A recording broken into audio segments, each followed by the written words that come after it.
Bonjour à toutes et à tous, bienvenue pour cette nouvelle conférence call avec la TNA. Comme vous le savez peut-être, ou vous y êtes déjà habitués, c'est donc la troisième fois que West Radio est de la partie, le seul média français en compagnie de médias anglais, australiens et américains, pour une interview exclusive avec une superstar de la TNA. Donc après les Wolves et Eric Young, cette fois-ci ce troisième volet était avec Abyss, alias Joseph Marco aussi bien sûr avant. Showtime cette fois-ci était le représentant d'OSS Radio, donc qui lui a posé deux questions. Donc nous vous proposons d'écouter cette conférence call qui dure approximativement 1 heure. En version originale, vous pouvez suivre la retranscription en français qui vous est donnée juste en dessous du lien YouTube. Sinon, juste pour la précision du contexte, c'est pour faire la promotion du One Night Only Outbreak qui a été enregistré avec la fédération japonaise Wrestle One, dans le même lieu d'ailleurs à Tokyo que là où se tiendra Bound for Glory le 12 octobre. Voilà, bonne écoute. Hello and welcome to the TNA One Night Only Global Impact Japan pay-per-view conference call. I will begin with a brief overview of the pay-per-view and then we will open up the lines for questions for our special guest, Abyss.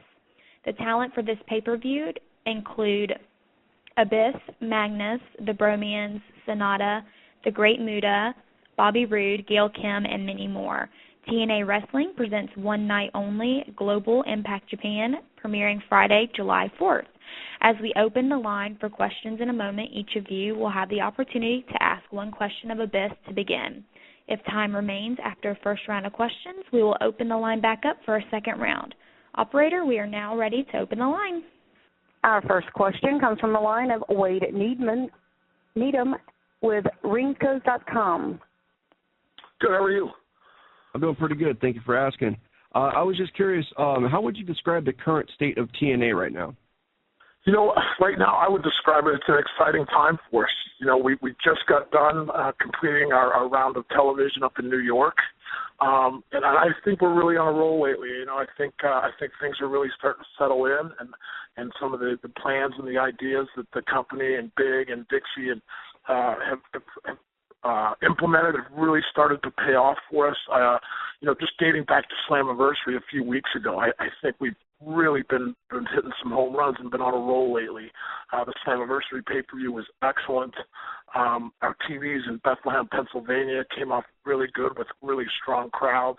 And then just this past week, our New York round of tapings went just incredible. The crowds were fantastic. The effort by the crew and the boys and the knockouts, everybody was just incredible.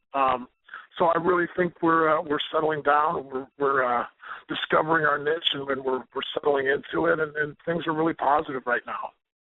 What are your thoughts on the decision to bring back the six-sided ring? You know, I like it.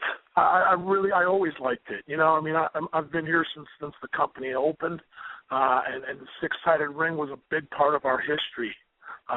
You know, I've spent a lot of time in it, and I had a lot of big matches in it. So I'm kind of partial to it. I love it. I think it separates us. I think it makes us different. I think it makes us a little bit different than our competition. And I love it. I'm glad to see it come back. Not that I'm not a fan of the traditional four-sided ring, but I really think the six-sided ring helps us identify and be a little bit different. All righty. Thank you so much, Abyss. Have a good day. You're welcome. Thanks. Your next question is from Scott Fishman with the Miami Herald. My question is in regards, it's such a big deal when wrestlers are able to go to Japan and perform. What did it mean to you to be able to go there and perform with under the TNA banner? You know, Scott, it was a huge honor. It is a huge honor. You know, we're going back for Bound for Glory, which is just, I think, incredible to do our biggest pay-per-view of the year internationally in Japan. Excuse me. For me personally to go there, it's a huge honor. The Japanese culture of wrestling is storied. It's got unbelievable tradition, and it's an amazing thing to be a part of. To see, you know, the different different presentations of the sport around the world is always something that really impresses me and something I love learning. And the Japanese fan base is incredible. I mean, wrestling in Japan is, it's a big deal. It's a big thing, and to be there with with legends like the Great Muta, and to be able to show the TNA banner there and to show off our style of Impact Wrestling and share it with Wrestle One and the great fans there of Japan is it's pretty exciting. All right, thanks. Thanks. Your next question comes from Joshua Marterberry with the American Magazine. Hi, Bish. How are you? Good. How are you? Good, good. I just want to follow up with the six-sided ring and the return of that. Prior to the announcement that the six-sided ring was coming back, Austin Aries and EC3 both came out on social media saying they weren't happy with the decision. What would you say to those two guys, for someone that has wrestled in the six-sided ring before, to convince them that it's a good move for TNA? First of all, it's a subjective thing. I mean, some people like the six sides and some people don't. I mean, you're never going to please everybody, and not everybody's always going to like the decision. I would say that to give it a chance. They haven't competed in it as much. I know, again, we just completed the New York round of tapings, and if it's any indication, that those two guys you mentioned, EC3 and Aries, had incredible performances in it, and just really tore it down. And so I think it's one of those things you just kind of got to get used to, and everybody's going to have their opinions about, whether it's good for six sides or it's good for four sides. And that's always, you're not always going to please everybody. But the good thing is that, we're all on the same page and everybody's out for the same goal, whether it's in a six-sided ring or in a four-sided ring. And like I said, like just getting done with the six-sided TVs that we completed this week, they were incredible shows and incredible performances by the two guys you mentioned, by Aries and by EC3 and by just about everybody else on the complete roster. So, again, it's a subjective thing. Some guys are going to like it and some guys aren't, and that's how life is. So, but the bottom line is we all pull together and we all have the same goal, and that's what we do. That's what we have. And from a competitor's point of view, what are some of the differences, apart from the obvious, between the six-sided ring and a four-sided ring? Some of the differences are in the angles of the ring. Obviously, you're playing with two more sides than a traditional four-sided ring. So it does cut down on some of your angles in the ring. The buckles from rope to rope are a little bit wider. But the ring itself is just as big. It doesn't really cut down on the spacing and on the room. So, like I said, overall, it's a great move, and it's I think it's something that separates us and makes us different than anybody else. And there are a few small obstacles as far as just like I said, working around the different angles that you're moving in the ring and so forth. But other than that, it's one of those things where it's like riding a bike. Once you get used to it, it's pretty easy. No, definitely. And with the one night only pay-per-view in Japan, and of course TNA going to Japan for Bound for Glory, you've obviously had a one night only pay-per-view in Birmingham in the UK that was shown a couple of months ago. Do you think we could see a live pay-per-view, Bound for Glory or Slammiversary, head to the UK in coming up in the near future? That's a great point you bring up. Our UK fan base is I don't even know the words to describe it. It's incredible. It's the single biggest tour of the year that I look forward to, and I know the rest of the roster would agree. The fan base there is just amazing. That one night only pay-per-view we did in Birmingham was our last day of the tour, and I think guys were a little tired and so forth. But gosh, once we got into that arena with those fans, I don't think any of us even thought about being tired. Those fans really helped carry us through it and so forth, and that was a good one night only pay-per-view as well. As far as coming to the UK for a pay-per-view, that's way above me and something I'm not really involved in, but I can tell you this much.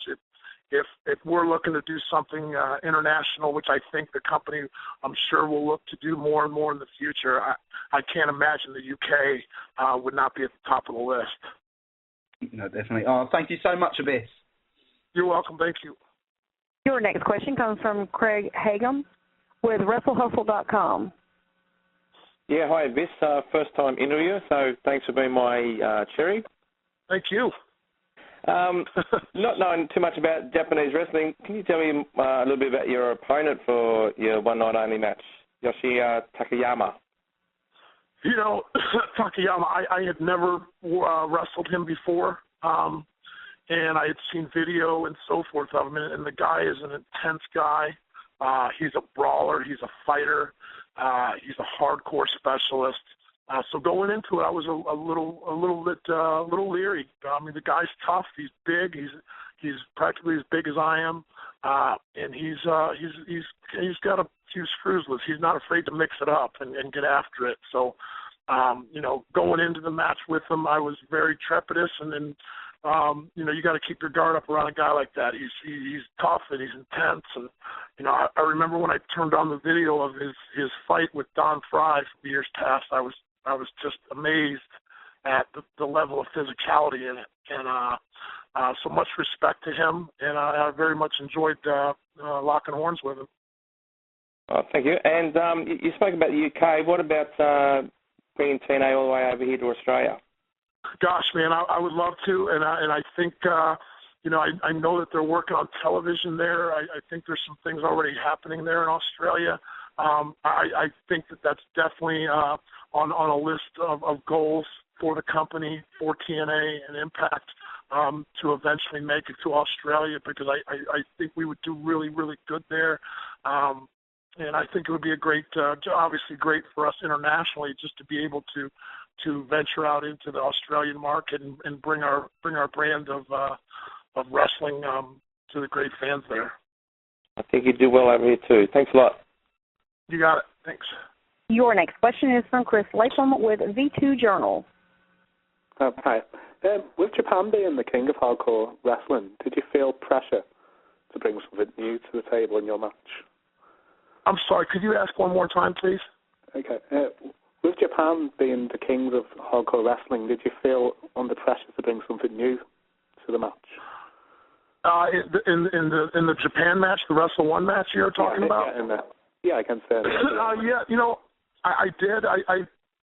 I didn't feel pressure more so than I ever do. You know, more than I usually do. I always feel pressure, and I think every piece of talent always feels pressure to bring something new to the table and to bring something intense and something that the fans walk away remembering. And that's more along the lines of what I focus on. You know, going into the match with Takayama, I knew it was a unique matchup because we had never wrestled before. He has a very, very strong reputation in Japan for being a hardcore specialist. I have a very strong reputation in the United States and abroad as being a hardcore specialist. So I think there was a high expectation for us, and I think we delivered on it for sure. I think it was an excellent fight and an excellent brawl. It wasn't much of a wrestling match, but it definitely was a heck of a fight. Yeah, I really enjoyed the Monster Ball on this week's Impact, and I'm really enjoying your current role. Can you see it turning into a long-term team? Can you see you and Willow being a long-term team? You know, I would love to. You know, Willow's a unique guy. The thing about Willow, you know, he reminds me a lot of me, you know, and not just because of the mask, but because of the way he carries himself and the way he thinks and what he is. And, you know, underneath all that, you got the charismatic enigma, Jeff Hardy. So it's amazing. It's amazing to see the level, the two different levels and the two different personalities that Willow, you know, and Jeff utilize. I think we're a great team, and you know, who knows what's going to happen in the future. We'll just stay tuned and find out. But I definitely would love it. It's an honor working with Jeff any chance I get. Okay, one last one. Were you surprised how the Joseph Park gimmick took off? You know, I was. I really was.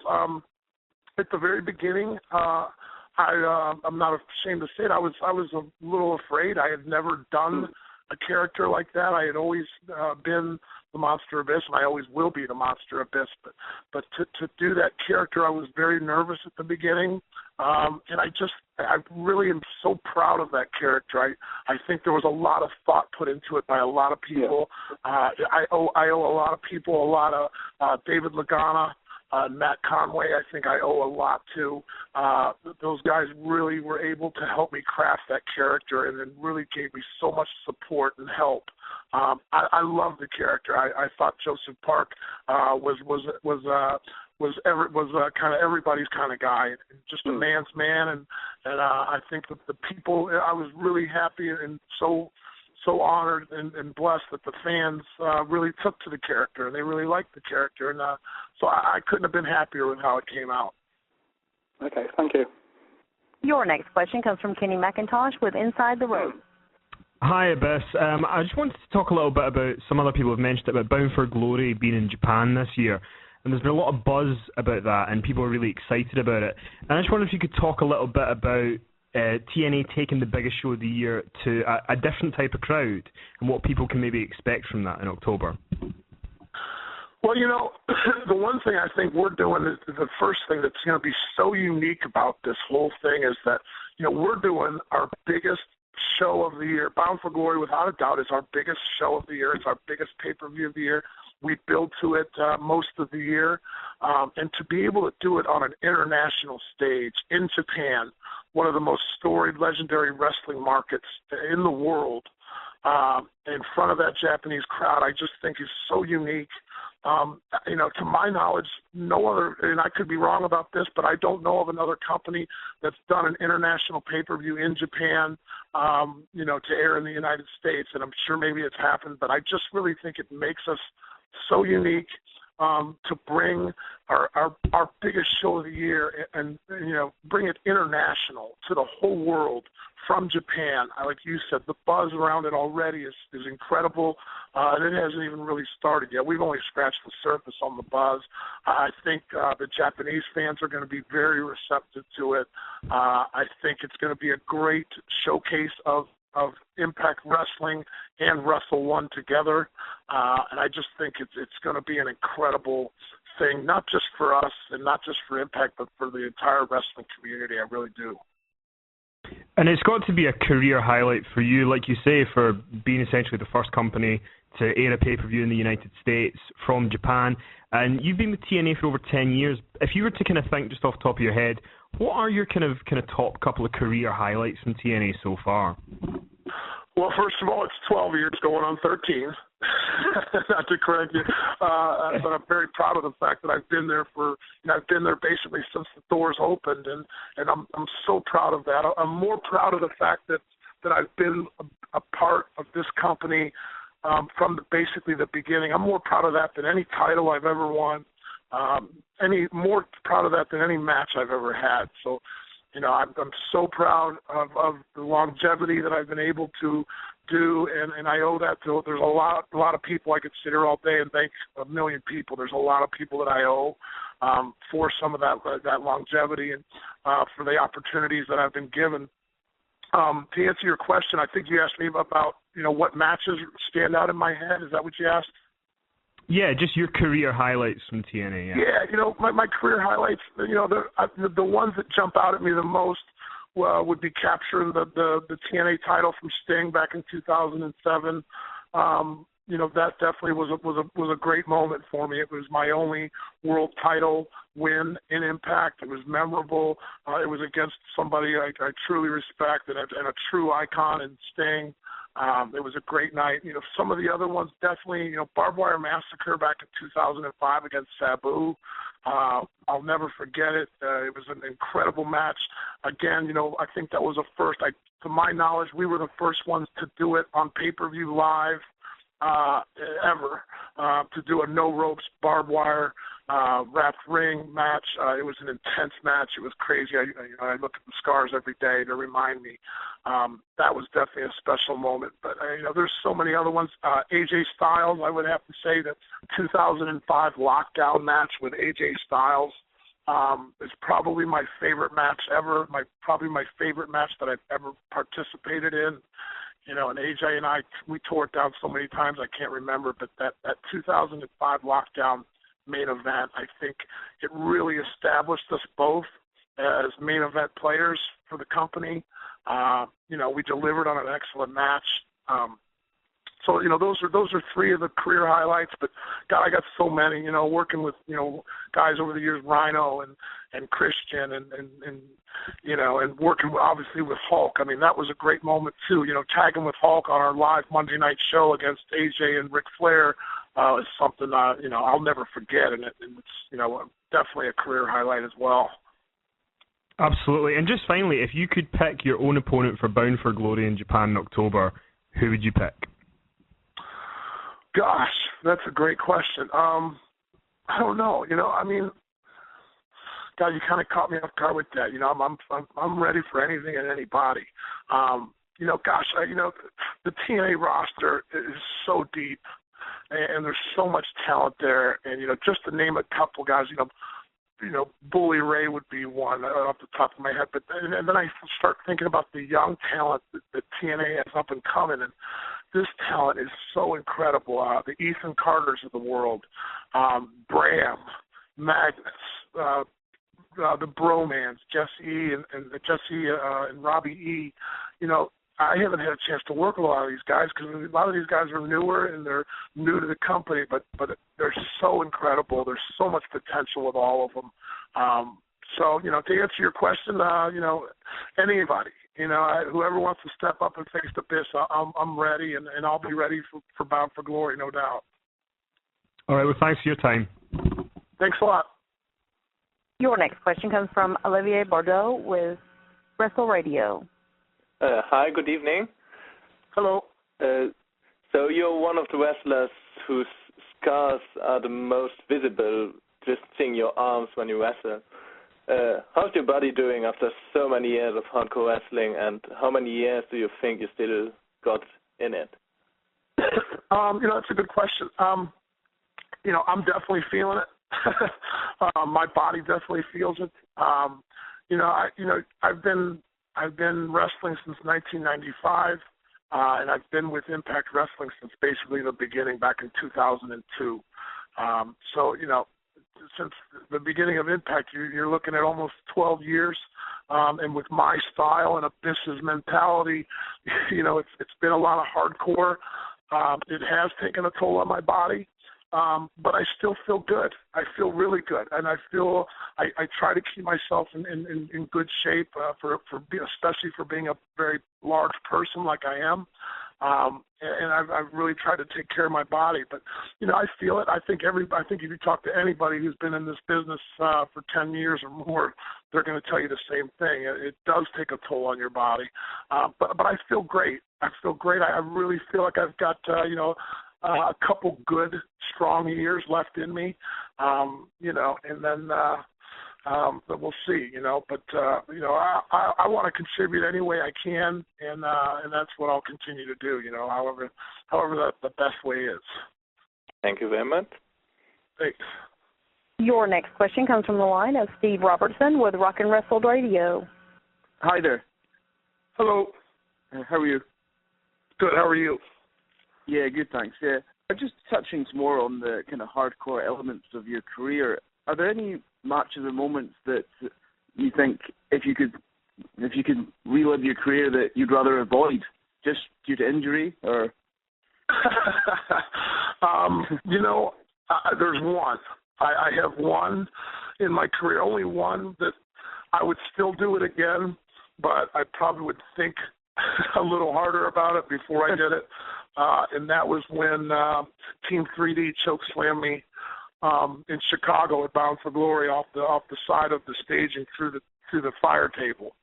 I believe that was back in 2008, maybe. That really hurt me. That really set me back. It caused a lot of problems with my back. I was burned severely.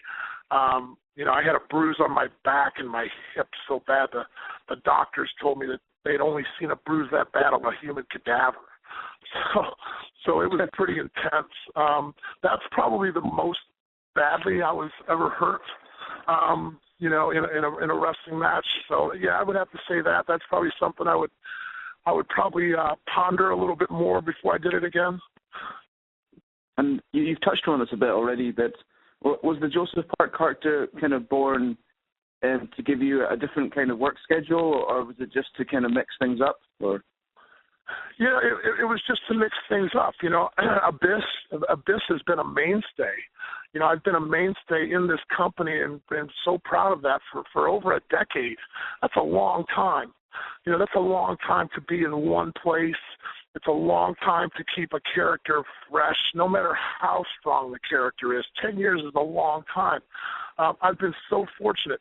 Most guys don't get as long a run as I've had, and I'm extremely fortunate and so proud of that. But I think Joseph Park was a way to kind of freshen up the character and do something different, and show a different side of me and my abilities and things that I was able to accomplish, things I'm able to do. It showed my range. It allowed me to break out a little bit and be a little bit different for a little while. And that was probably the best part about it. You know, I really enjoyed it. You did very well with the part. Is it something that, well, the character, I should say, is it something that we're likely to see again, or you know, you do not really know at the moment? I don't know. Who knows? You know, who knows when my brother Joseph will rear his ugly head again? You never know. I mean, it could definitely. You never say never, right? Yeah, of course, Vanya. Yeah. Thanks for your time. Cheers, man. Thank you. Again, if you would like to ask a question, please press star, then the number 1 on your telephone keypad. Your next question comes from the line of Neil Docking with Liverpool Echo. Hi, hello. How are you doing? Good. How are you? Oh, great. Thanks for taking the time to speak to us this evening.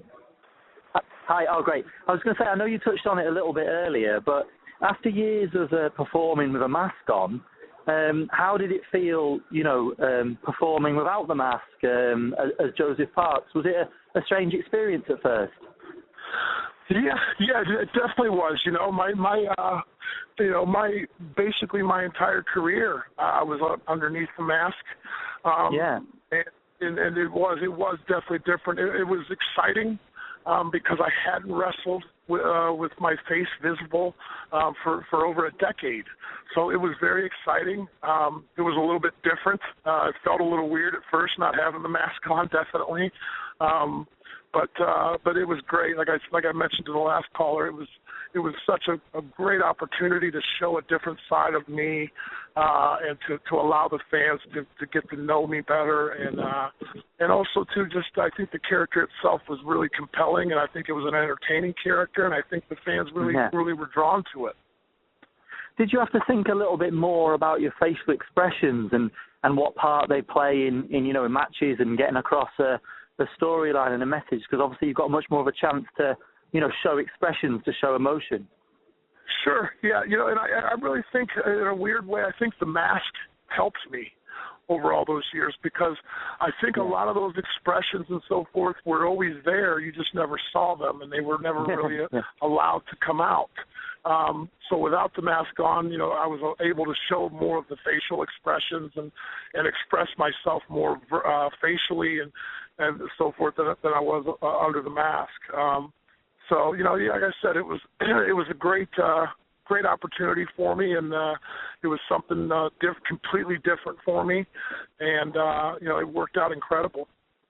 Yeah, I mean, as a fan, I really enjoyed it because it was so different, and like you say, I think maybe it gave us the opportunity to see a different side of you, and maybe see a bit more of your acting skills, to see you play a character so you know, the absolute opposite of what we were used to seeing.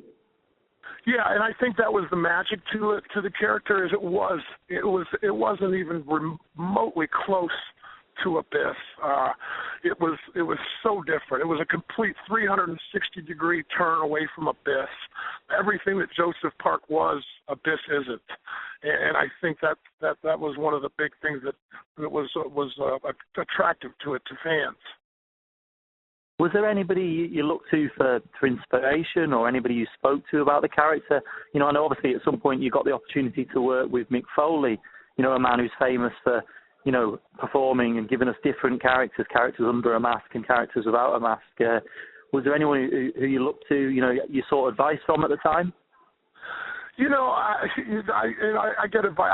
To this day, I still get advice from guys. I always go to guys that I trust, that I'm close to this day, just like I did 12 years ago, you know, on advice, and Mick was no different, and Mick and I have a strong relationship, and he really gave me some good advice, and I enjoyed working with him back in 2009 at Bound for Glory when he was here.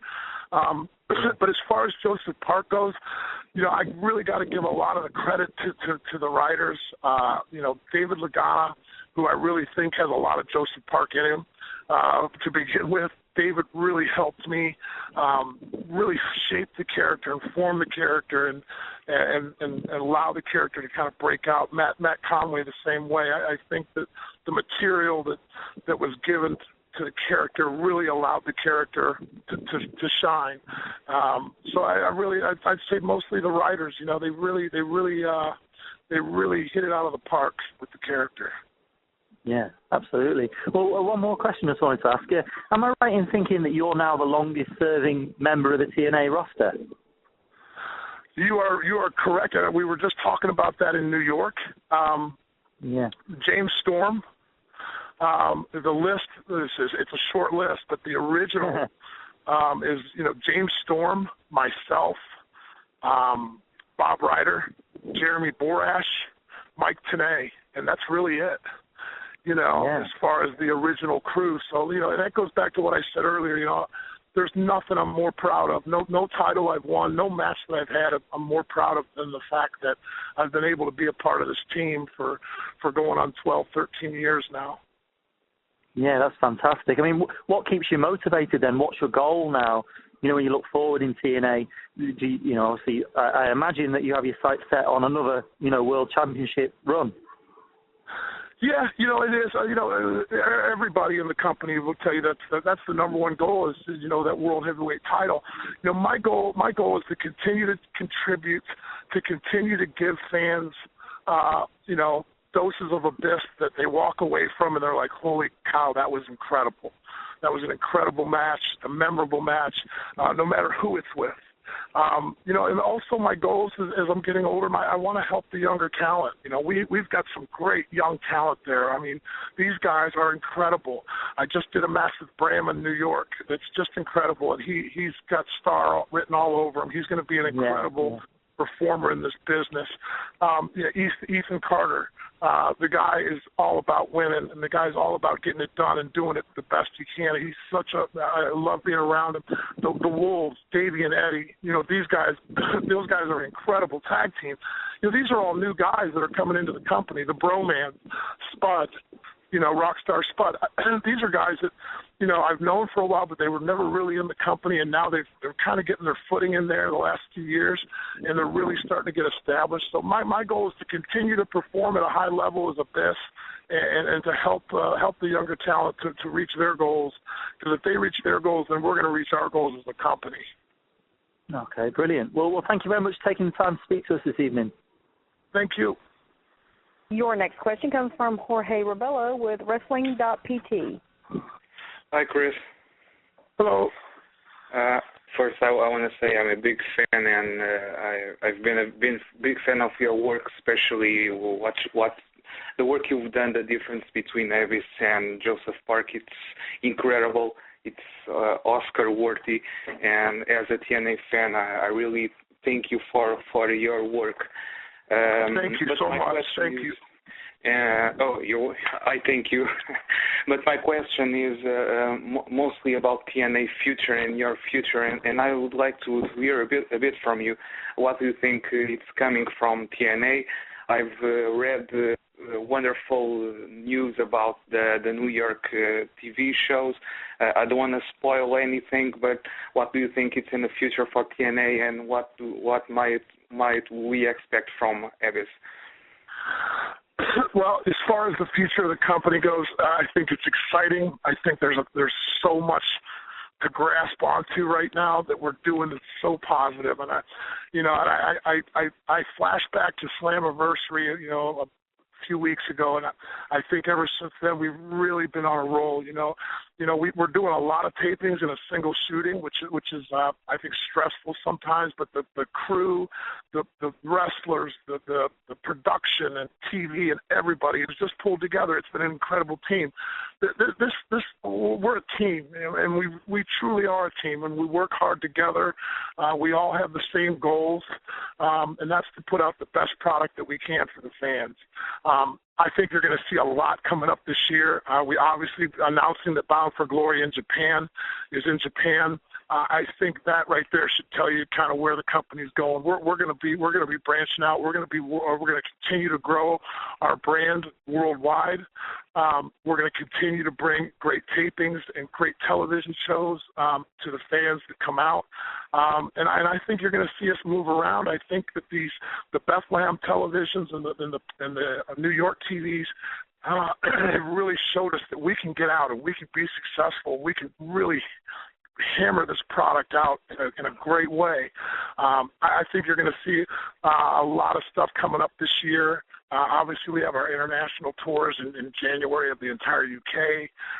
There's a lot of cool stuff. There's some big announcements in July 12th, I believe, in the UK about some special things that are going to be happening. So there's a lot happening right now. I think the future of the company is strong, and I think it's going to be an incredible 2014, 2015 for the company. Oh, thank you. Just a quick follow-up. You talk about the TV tapings. Do you think it somehow hurts the product or to tape so much shows in advance, or how do you feel about it as a wrestler? Like I said earlier, it's a little bit it's strenuous. There's no doubt. When we're doing a show and a half a night, when we're doing 4 shows in 3 or 4 days, it's a little bit stressful. But that's when you got to rely on the team aspect of it, and we're all there to support each other. We're all there to help each other. I think right now it's a good thing. It's for the betterment of the company. I think it's allowing us to really settle down and settle into our niche as a wrestling company. I know one thing, that we did 4 shows in 3 days, or close to 5 shows in 4 days, and the product that you're going to see on television is second to none. It's incredible. The effort from the guys, from the girls, from the knockouts, from everybody was just fabulous, and it's going to show in the product when these shows do air. So yeah, I think it's an exciting time, and I think we're on the right track. I know we are. Thank you, and once again, wonderful work, brilliant. Thank you. Oh, thank you so much. Your next question comes from Scott Fishman with the Miami Herald. You mentioned, how your character has gone through so many transformations. You yourself have gone through so many transformations. Is there anywhere that the Abyss character you'd like to see it go that's never been? That's a great question, Scott. The character's been so many places. He's done so much. He's had so much done to him. I just would like to keep striving forward. The character has had so much longevity, and it's been around for a long, long time in this company, and that's rare in wrestling to begin with. So again, I'm proud of that. As far as I wouldn't mind seeing the character be able to open up and express the intelligent monster a little bit more. And that's something that maybe you'll see down the road. Who knows?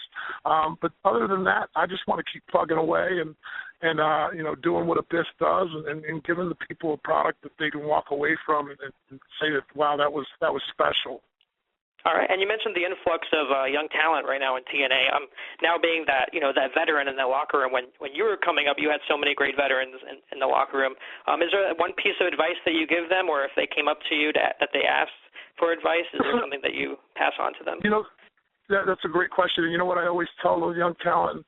I always tell them, remember who you are and don't ever change. These guys, the Ethan Carters and the Brams and the Jesse Goddards and the Robbie E's and the Davey and Eddie of the Wolves and the Rockstar Spud. These guys have such unbelievable work ethic, and they're so humble. And I remember that's how I was, and I remember that's the advice I got from folks in this business when I was, first in TNA, and, the Dutch Mantels and the Terry Taylors of the world, and Jeff Jarrett and so forth. Those, that's the one thing I remember was, remember who you are. Don't ever change who you are. Don't sacrifice your attitude or your work ethic, and that's what I tell them. And these guys are already on that page. So I just give them the friendly reminder. But when you're working with talent like that, it's such an incredible feeling, to see them succeed. Yeah. All right. Thank you so much. Thanks. Your next question comes from Joshua Motivary with the American Magazine. Yeah, a bit. You mentioned so many great guys already in TNA, but WWE recently have released a lot of guys and gals. Are there any ones of those people released from the WWE that you would like to see in TNA? The ones, unfortunately, the ones that were released, I don't know that well. I'm not real familiar with them. I'm sure, and I know that they're all very talented, and I'm sure they'll all land on their feet in the rest of the business as long as they want to still be in it. The only one I really had a little bit of feeling for was Matt Sydal. Before Evan Bourne, I knew him when he was on the Indies and so forth. And I think he's an incredible performer. I think he can be an incredible X Division performer as well.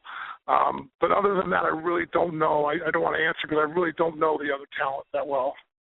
And of course, USA are about to kick off in 15 minutes in the World Cup. Yeah. Have you watched that, and have you been ribbing the British guys in the locker room who are football fans, and Bully Ray, who I understand supports Italy?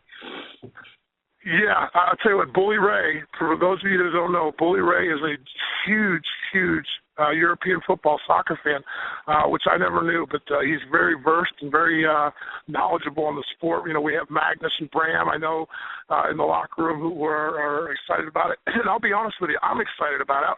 And I'll be perfectly honest, I'm not a big soccer fan. I never have been. I'm an American kid that got brought up on football and baseball here. But you watch these crowds, you watch these games, it's amazing. I've really, it's made a fan out of me. I got to tell you, the last few weeks, it's turned me into a fan. I enjoy watching the crowds just as much as I enjoy watching the game. They're nuts. They're crazy. They make American football fans look tame. So yeah, I mean, it's been fun to watch it.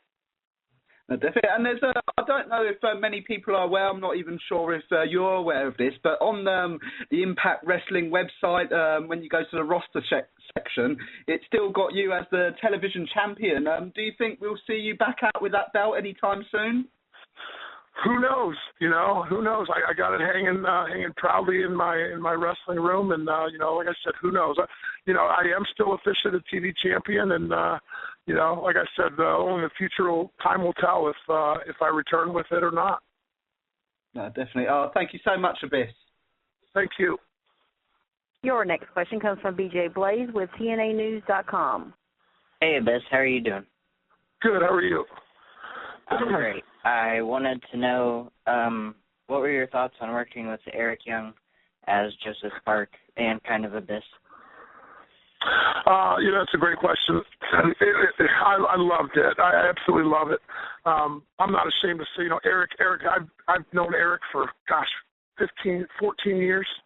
I knew him when he was driving down to Nashville when TNA first started, and he would drive in from Canada for the shows, and I've known him ever since.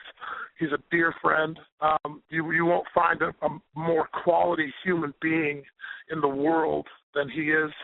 And I'll tell you what, as far as a competitor goes, he's lights out. He's unbelievable. You better pack a lunch when you come to wrestle him because you got to match his intensity. You have to match his fire because if not, he'll pull you over.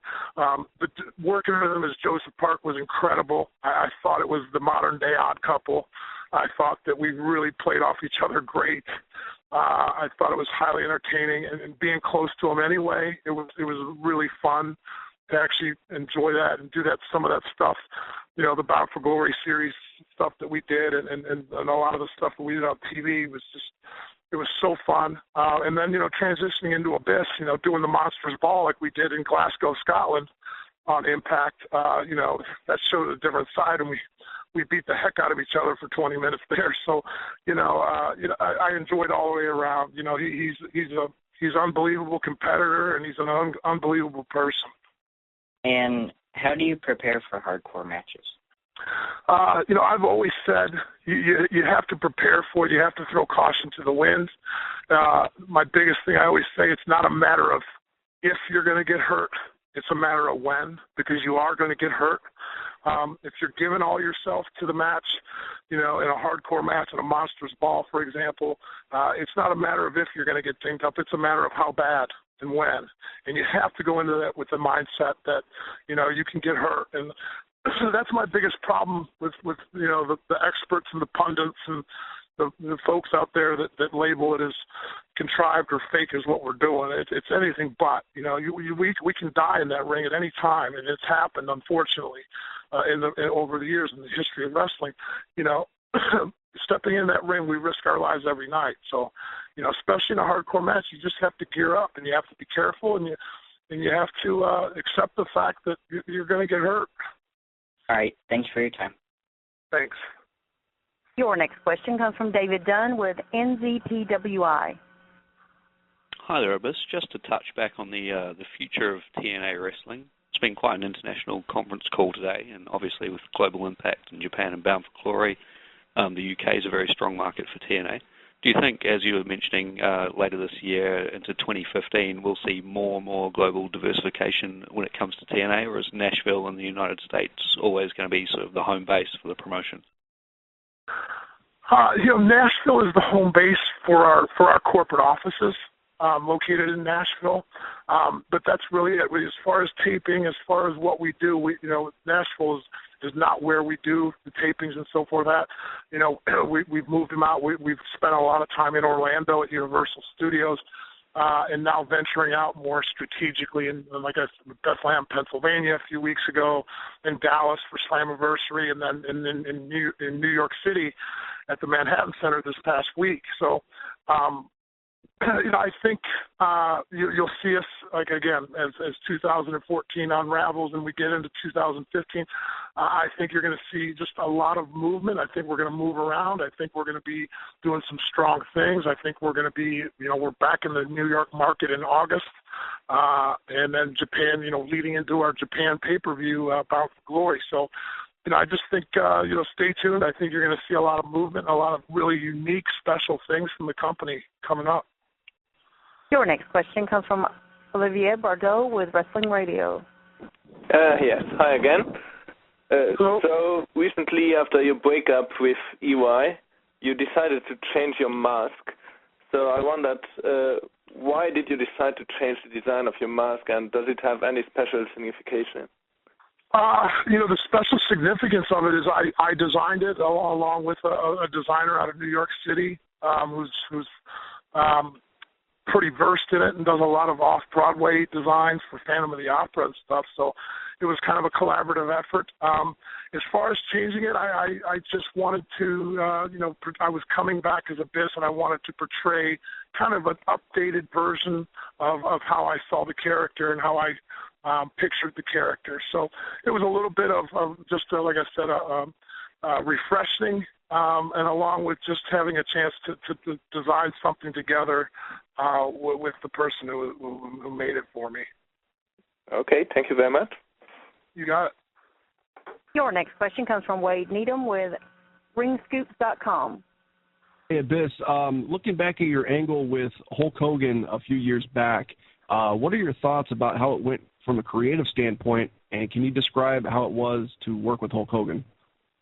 Gosh, I was floored. I was so honored. When Hulk wanted to do the tag with me, and I think he saw a lot in the character. I think he saw a lot of the history that the character had there. As far as working with him, gosh, how could it not be a dream come true? Hulk is, he's the pioneer, man. He's the guy that started this whole thing and started this business and then really gave it a shot in the butt and really, really helped elevate it worldwide. I grew up watching the guy literally every week. So it was very surreal, and it was an incredible feeling to be able to work with a childhood hero of mine that I literally grew up my entire childhood following and watching. So it was an incredible opportunity. I very much enjoyed it. And I'm glad to say that Hulk and I are friends to this day, and I really am honored that I was able to actually get to meet him and actually become friends with him more than anything. Do you think option C devalues the X Division championship by allowing the champion at the time to just give up the championship? I don't, and I'll tell you why. In a lot of circumstances, I would agree with you. But when you're giving up the X Division title for a shot at the World Heavyweight title, that would be the only time I would say it's okay. Any other time I think I would agree with you. But option C that Austin Aries came up with is a very intelligent option. It's a platform. You win that X Division title at Destination X, you hold all the cards. As far as getting an opportunity for that World Heavyweight title. So I think option C is a great idea. I think it's a great avenue. It gives an X Division star an opportunity at the big belt, at the World Heavyweight title that otherwise that X Division wrestler may not get. Our next question comes from Craig Hagum with WrestleHustle.com. Yeah, hi, this again. In Australia and America at the moment, concussions are a big issue in sports, and with people like Christian suffering 4 concussions in the last couple of years, is it a concern of yours, and where do you stand on concussion versus quality of future life? Well, here's the thing. First of all, it's a serious issue. It's not something to, I can remember when I played football when I was a kid, and even in high school, you got hit hard, you got knocked on your head, and you kind of woozy, and you came out for a couple of plays, and you went back in. And now with all the research that's been done and a lot of the studies that are coming out, it is a serious issue. It's not something to be taken lightly. I believe that if somebody has a concussion, they should not be allowed to compete until they pass a protocol. The National Football League, the NFL's implemented it, and I truly believe in that. That being said, we're in a physical sport. I mean, this is what happens. I mean, that's I go back to the pundits that say what we're doing is not real. It's real. Concussions happen in our business all the time, and we're constantly putting our bodies at risk. And when you do that, and when you're in a physical sport like professional wrestling is, it's going to happen. It comes with the territory. No different than a football player or a boxer. So it's something to be taken very seriously, but it's a part of our world, and it always will be.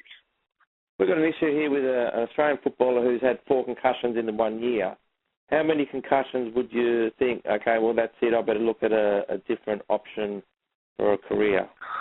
Obviously. I mean, if somebody has a history, if somebody that has 3 or 4 concussions in a year, I really think that person should possibly, look at maybe doing something else for their own health, for their own well-being, so that, 15 or 20 years down the road, they can sit and visit with their grandkids and remember the conversation. So I definitely feel, if somebody has a history or of concussions, or if concussions is something that's happened to somebody on 3 or 4 different occasions, or happens consistently, there definitely should be a thought process put into place, implemented, where they consider perhaps slowing down or stepping aside.